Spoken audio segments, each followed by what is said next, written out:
ابني كل ما بيعمل حاجة غلط يقوم جاي يبص لي كده يقول لي ها هتزعل؟ طب انا اعمل له ايه؟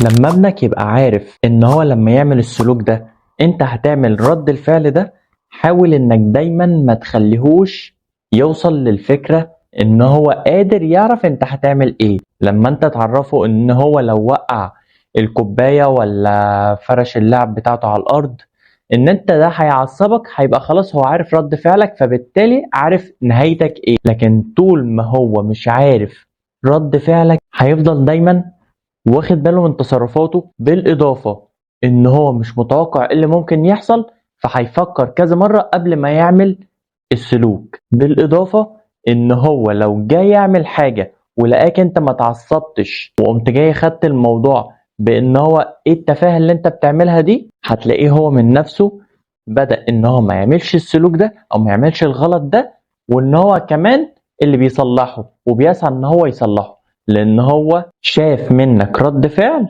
ما كانش متوقعه. والكلام ده بينطبق على الاطفال العاديين واللي عندهم بعض الاضطرابات. ملخص القاعدة دي: رد فعلك المتوقع بيضعف التأثير بتاعه. غير طريقة رد فعلك كل مرة وخليها ذكية وغير متوقعة. لما ابنك يعمل حاجة غلط خليه هو اللي يصلح الغلط من نفسه.